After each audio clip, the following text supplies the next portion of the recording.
Hallelujah, welcome to WWE Smackdown review for the 14th of February edition of the show, WWE Smackdown Live. It was a great show from top to bottom, and we will be reviewing the whole lot of it in a minute. Now, I've been trying to do this review for about half an hour, but I had the hiccups and I couldn't get rid of them, so yeah, it was a bit of a nightmare. But we're here, we're live, we're getting ready for this, and we go in chronological order, as always. In this SmackDown Live review, I was about to say preview, but it is a review, of course, because the show's already happened. Let's start then with the way it started.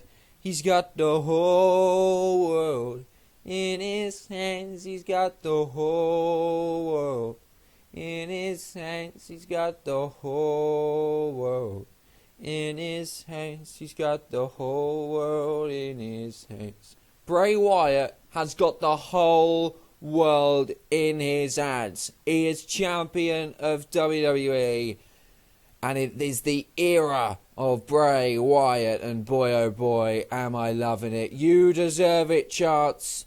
They were what we could hear, and well deserved too. I'm glad the crowd chanted as such, because this man does deserve it. And Cena made quite a fucking hilarious mark, saying nobody deserves anything around here. You have to earn it.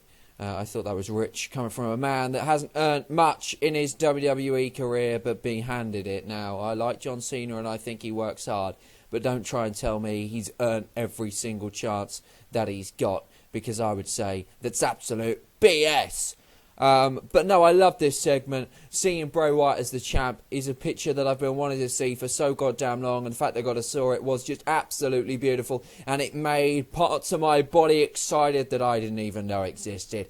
This was awesome. Seeing Wyatt with the champ, P and Chip, sorry I didn't really complete my sentence there, was very, very good. And then out came Super Cena, as I said, cut a couple of lines that I didn't agree with, said a couple of things and said, look Bray, I'm coming here tonight to beat Ric Flair's record and to take back my title, baby. And then out comes, oh, they don't want none. They don't want none. They're gonna... I don't know what the next line is. Out comes AJ Styles, and he says, actually, John, I'm actually should be next in line for the title, because I was owed a one-on-one rematch against you for the title and never got it. Instead, got an Elimination Chamber match. So, actually, if anyone's facing Bray Wyatt tonight, it's me. Out comes Daniel Bryan, and he says, you know what, fuck you all. I'm putting you in a triple threat. Holla, holla, holla. It's not really got anything to do with Teddy Long, but it kind of felt like referencing him. Anyway, we got a triple threat match, and I was getting excited, because I just thought to myself, Styles, Cena, Wyatt, whoa, whoa, whoa, what a beautiful match it could be. And it did prove to be. Great match, great from Daniel Bryan. He was on fire. Making matches that were brilliant, that were perfect, loved it. Styles, Cena, although not a one-on-one match, they did get their shot at Bray Wyatt. Wyatt, you got to feel for him. His first night with the title, and he's got to defend in a triple threat. SmackDown with a huge title match on its show. I've got a fly now flying around. It's summertime, because there's flies around. It's not summertime at all, it's February, for crying out loud. But yeah, no, a very decent segment. Set up the main event, and basically set up Bray Wyatt as champ and the Bray Wyatt era. So no, I enjoyed it. We then got a match between the Ascension, I said their name right, and American Alpha. The Ascension have been on an absolute roll at the moment. Their momentum is paramount, and they nearly at one point beat the champs and headed very, very close to holding those tag titles, although a non-title match. If they'd have won, you have to feel that they'd have been the next in line. And I thought this was a very decent match. I love how the fact that the Ascension are on a roll at the moment, and they're finally, they're being booked a lot better. And it's very, very nice to see. And I as I said, I think yesterday, that you have the ability, if you book somebody well, I know even if you give them one shock win, use that momentum, and people will see them as a credible threat. They're on a roll at the moment, and I genuinely wouldn't have been surprised if the Ascension would have beaten American Alpha. They didn't. It was close, but they didn't do it. And no, Connor and Victor showing that they are very, very good in the ring, that they are capable of putting on a very good tag team match. This could have gone longer, this could have got even better. Very, very happy for the Ascension. Very happy for the American Alpha, though, who picked up the victory. Chad Gable and Jason Jordan, incredible in the ring. Jordan, when he comes in, you can't help but get hyped when he comes in. They did win, and after the match, as they'd pushed aside the Ascension on the Titantron, came Usos. The Usos. And they cut a little promo on the American Alpha saying, we are taking your tag titles away. I mean, it's not what they said, but that's what they meant. And it looks as if we're heading to American Alpha versus the Usos at WrestleMania. This feud could be very, very good if WWE gives it the time. And we are, 45 days away from WrestleMania. Still a long way to go. So we might even get a title match before the pay-per-view. But the Usos want the titles away from American Alpha. American Alpha and the Usos, great in-ring chemistry, could put on an absolute show-stealing tag team matchup. The question is, how can they get us interested for 45 days for 6 more weeks, 5 or 6 more episodes of SmackDown for this match? That's going to be the big question. Can they keep us pumped? Can they keep us hyped for this feud and for this match? But a good segment all the way around. I like the fact that the Ascension are on a little bit of a roll. I like them to keep their momentum going, if I'm honest with you. So maybe some victories over Rhino and Heath Slater or something like that in the next few weeks would be nice to see as well. But yeah, no, decent for the Ascension. Lots of in-ring time. Didn't get squashed, and I'm very, very happy with that. Next up, we saw what I was really looking forward to. Dean Ambrose was about to beat up James Ellsworth once and for frickin' all that little weasel's really starting to piss me off. Somebody needs to kick him. Okay, I've got to calm down. I've got to calm. But, yeah, we didn't get to see it. Why? Because Baron Corbin, my boy Baron Corbin, comes out and beats up Dean Ambrose. And I'm loving this feud already. This is going to be very, very good. I really want it to stay one-on-one. Now, they could do a ladder match at WrestleMania, but I want it to stay one on frickin' number what I don't know why I keep saying number frickin' one-on-one. Ambrose Corbin at WrestleMania for the IC title. Corbin getting the victory has to happen. This was a great way to show and to start this feud, if you know what I mean. The feud started last night with the fact that Corbin says Ambrose cost him the title. Well, then Corbin got some revenge and cost Ambrose the title. It's clear Corbin wants the world title, but he also now wants to go through Dean Ambrose. Why? Because Dean Ambrose stopped him getting what he wants. And when somebody stops you getting what you want, you chuck him into the pyro. Simple as that. And it exploded when Ambrose was chucked into it a little bit too soon. Kind of fucked up there on timings, whoever that was. So somebody in the back, you're fired. But no, a good segment, a good way to start this. Again, the only thing I worry a little bit is how do you make these feuds continue and keep the hype and keep the momentum rolling for the next, 5-6 weeks? That's the big question. That's the thing that's going to be important to see whether they have the ability and the capability to actually do that. But one thing I would add to kind of contradict myself is the fact that last year, of course, we came in after Fastlane and we had, 5 weeks till WrestleMania, maybe even 6 weeks till WrestleMania. And at that point, every storyline was featuring on both shows. So in a sense, they had double. They had about 12 shows to build up. And that's why perhaps the feuds kind of lacked that kind of buzz, because the buzz had almost been lost in the over build, if you get what I mean. So the fact that that's not necessarily going to be a problem this time could benefit, but they have still, keeping something buzzful. What, that ain't even a word. Keeping something buzzing, keeping a feud hyped and people excited for it is a difficult task. One that I think, though, WWE have the capability, without shadow of a doubt, to do 100% and to do well. And this will be a big quick. But, this could be a very, very good match as well. Corbin is on fire and he will be world champion by the end of the year. Trust me when I say that. I just thought I hadn't started the recording, but I had. So, yeah, not a bad segment, although I'm disappointed. That we didn't get to see James Ellsworth be beaten up. I was kind of hoping that Corbin finished it and then went and beat up Ellsworth. I can't be the only one that's really pissed off with Ellsworth. He really does fucking piss me the fuck off. Anyway, gotta stop swearing. Becky Lynch versus Mickie James was next up. A rematch from the Elimination Chamber pay-per-view that happened last Sunday. And it already feels like a year away, doesn't it? Jesus Christ.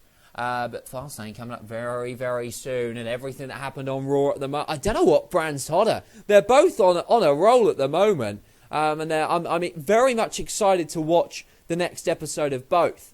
And that's a fantastic way to be. And it's the first time in a long time that I can remember where I've legitimately been looking forward to both SmackDown and Raw and wanting to see both shows. Looking forward to Monday, looking forward to Tuesday next week to see what transpires, what happens on Monday Night Raw and WWE SmackDown respectively. That's a rarity, and the fact we're getting that on the road to WrestleMania is only a positive.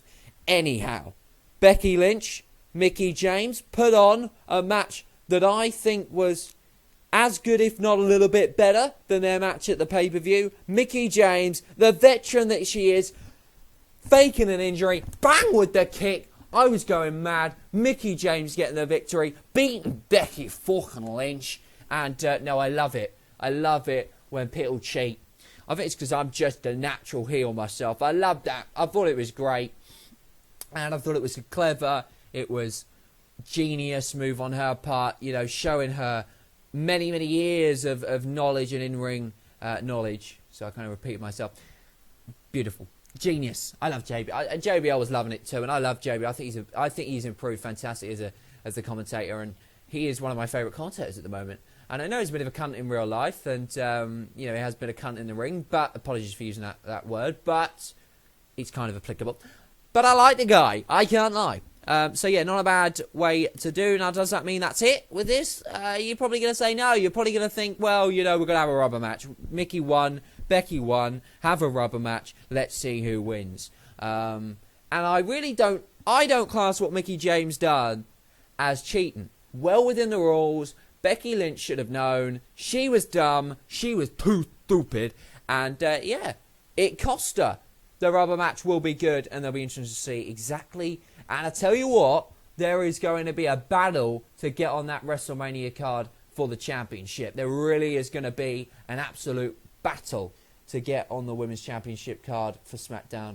Sorry, the WrestleMania card for the SmackDown Women's Division. Because I believe they'll probably have one match. Because if you give them two matches, you're now looking at about 29 matches on WrestleMania.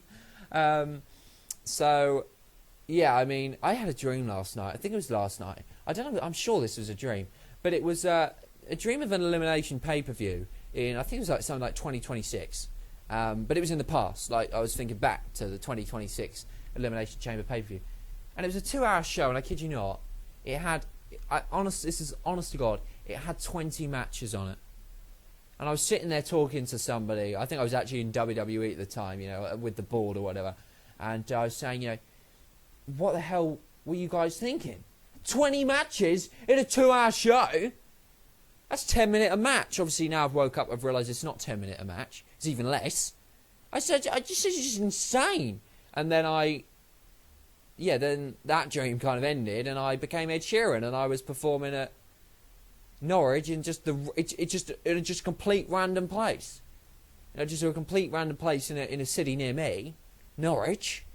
Just randomly performing against. I was Ed Sheeran. I mean, I was singing his songs. I didn't look like Ed Sheeran. I looked like another artist called Eden. It was bizarre. I was hiding behind a friggin' bin while I was singing. There was thousands of. I mean, it was fucked up. My dreams are so fucked up at the moment, folks. Like, seriously. But anyway, a lot of people say, "Oh, dreams." You know, I'm going on my traditional tangent again. That dreams, you know, mean something. Some dreams mean something. Some dreams mean shit. I mean, come on. Some of the shit I've dreamed about make me feel sick, folks. Some of the stuff I've dreamed about, I wouldn't even want to dream about. I've never even thought about it. It makes me sick. But anyway, other stuff, yeah, you can kind of get the links. But most things, I'm like, what the fuck? Those thoughts have never crossed my fucking mind. You know? I don't know. What's your weirdest dream that you guys have had? Let me know down in the comments below. I should really do a dreams series where I talk about my dreams. Well, that seems a little bit boring. I don't know. Maybe I will. Maybe I won't. Not on this channel. Fucking hell. I know this is meant. I know it is called MrWWEcam, and I do, like talk about politics and go off on random fucking tangents in the video, but we're not going to go that far. Anyway, what were we up to? Mickie James, Becky Lynch. We spoke about that. So there's probably going to be a rubber match, and from one women's, institution, from one women's view to another. Naomi's injured. I didn't know that. So I don't know what the injury is. I don't know how long she's out. I don't know whether it's a kayfabe injury or whether it's a legitimate injury. But again, I thought this was decent. I like the fact that Naomi's the champ. I think she thoroughly deserves it. The injury's slightly worrying, but at the same time, what day is it today? Thursday? No, it's Wednesday.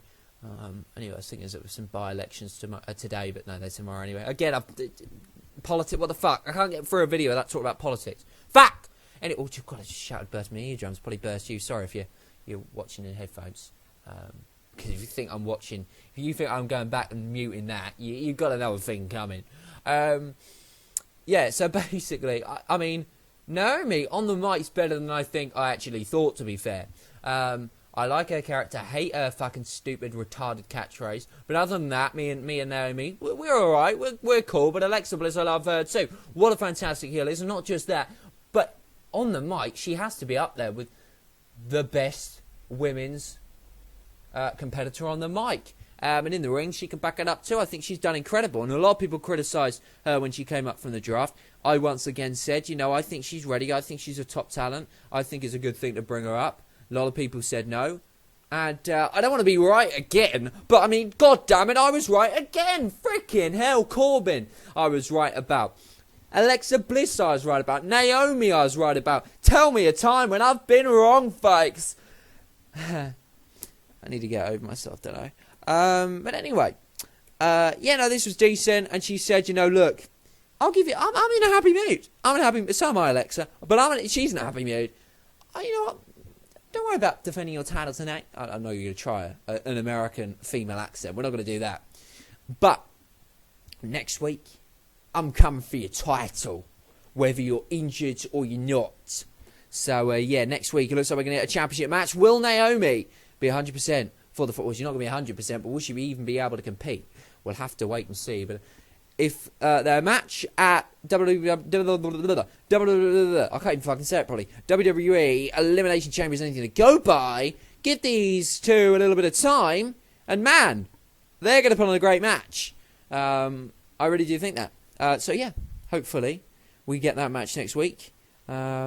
And hopefully Naomi can overcome the odds and head to WrestleMania Orlando, Florida with the title in her hand. And talking about something in someone's hands, Bray Wyatt had the whole world in his hands, but he also had in his hands Cena and Styles. They were in his way going to WrestleMania, and hopefully, I really hope he main events it. Well, this was a very, very, very, very good match, it has to be said. Fantastic main event. My only criticism is that we do have to slow fucking down on the kickouts of finishers. Seriously. The Styles Clash, it has to... the phenomenal forearm protected. Kinda, although people have kicked out of that before. I was thinking this the other day, I was talking to my mate Harry about what finishers are protected. And we were kind of coming up with some. And we really struggled with any other than basically the end of days on the main roster that's been protected. That's the question to you. Can you think of any finishers that have been protected? I've been continuing that thought. Sister Abigail, I think, has been protected. I can't remember the last time somebody kicked out of that, although I'm sure they will have done. It is protected more than most. I don't mind people not kicking out of it. If people kick out of it, once a year, that's not bad. But finishers do need to finish the frickin' match, for crying out loud. And especially, you can't have them being kicked out on SmackDown. Pay-per-views is one thing, but you can't have them being kicked out here, there, and hilly-dilly on SmackDown or Raw. It's got to be, anyway. So you've got Wyatt's sister Abigail, you've got Corbin's End of Days, you've got Sami Zayn's Helluva Kick isn't kicked out of very often. The Red Arrow, I don't think it had ever been kicked out of. Admittedly, Neville doesn't use that anymore. Just trying to think of some other ones. Orton's RKO's kicked out of pretty much every other match. Cena's AA at this point is just a normal friggin' move. Same with the Styles Clash. It's now just a signature maneuver, no longer a finisher. But yeah, that's the question of the day. Can you think of any superstars whose finishers are protected? Finishers do need to be protected a lot more, but this was a great match. And another thing I was thinking about, I'll quickly talk about this before I actually talk about what happened after, and what actually happened in this match, is the fact that the women, the thing I like about Charlotte is the fact that her matches have the ability to end in either pinfall or submission, because she has a pinfall way of beating people, that was the natural selection, and she obviously has the figure 4, figure 8 leg lock, she bridges into the figure 8. Now, a lot of women don't have that. Bayley has the Bayley to Bayley. Oh, sorry, the Bayley to Bayley. I don't know what that's called, actually. Bayley to Belly. I don't know what it's called. But her finishing, we know what it is. I can picture it. I just can't. I actually seriously forgotten what it's called. Now, that's okay. If she wants to add a submission to her arsenal, great. Sasha Banks has the bank statement. That's it. Who else is there? Jax. I suppose she has a finisher. Becky Lynch, though, the disarmer. I just want them to have an actual submission and a way of winning pinfall-wise. Just because if you then my problem I have with it is the following. If Becky Lynch is facing Sasha Banks, you know the only way either of these are going to win is, unless it's like a fucking Iron Woman match, sorry. The only way one of these is going to win is by using their submission. So all pinfalls are irrelevant, near falls are irrelevant, if you see what I'm saying. So I'd like to see that happen. But yeah, that was just a thought I had. But anyway, Wyatt won this triple threat. Great way. And again, pinned Cena clean. And I honestly thought that Styles was in this to eat the pinfall. But no, Cena ate it like a motherfucking bitch. I don't know why I said that, but he did eat the pinfall. Yum yum from Cena. So yeah, very, very interesting though. The main event was very, very good. Harper's influence at the start, where he attacked Wyatt, was interesting to say the least. And Orton at the end saying, I refuse to face my master at WrestleMania. Very, very of course he will eventually face Wyatt at WrestleMania. Don't be shocked when he eventually does turn. But at the moment, it's very interesting. It'll be interesting to see where WWE takes this now. And as this feud and as this whole rivalry between Wyatt, Orton, and Harper continues, the one consistent it's had is its unpredictability-ness. When it all started, I don't know 6 months ago, who the hell would have thought that, Wyatt would now be the champ? It's been incredible. It's taken unbelievable twists you just can't foresee coming. So trying to predict exactly where this is going, you'd be a brave man. I'm hoping that we're heading for a triple threat at WrestleMania between Wyatt, Orton, and Harper. That's what I hope. What do I think? We'll probably still get the singles match. But at the same time, this is very, very interesting, and I'm trying to think of the right word to use, and I can't think of it. But no, it's going to be great. And yeah, although I was critical of Orton winning the Rumble, things have worked out very, very well. And sometimes you just, although yes, WWE've managed to fuck up a lot of things, you have honestly got to sometimes give them, the benefit of the doubt and say, you know what, I was too quick to I wasn't wrong about getting angry about Randy Orton winning the Rumble, because I'm still disappointed he won the Rumble. You could have still done this a different way. But, alright, you've dealt with it quite well. That's what I'm kind of saying. So yeah, that is it for this episode of SmackDown and the review for said episode. Very good show. I'm going to give it a 7 out of 10, so it equals Raw again. I don't know what show is better. I can't even do that. I'm going to leave it up to everyone else again. So yeah, I think I can't even remember who won last week. I had about 3 people who said to me, and I can't remember if it was Raw or SmackDown. I know one of them won, because obviously it was 2-1 to somebody. But yeah, anyway, that's it for this episode. I enjoyed it. Please leave a like. And I'll be back next week for hopefully a Raw review. For hopefully a Raw preview, and definitely a Raw review. Thanks for watching. Stay safe. I'll see you soon. Thanks for watching. Goodbye. He's got no world. In his hands, he's got the whole world. In his hands, he's got the whole world. In his hands, he's got the whole world in his hands. Excuse me.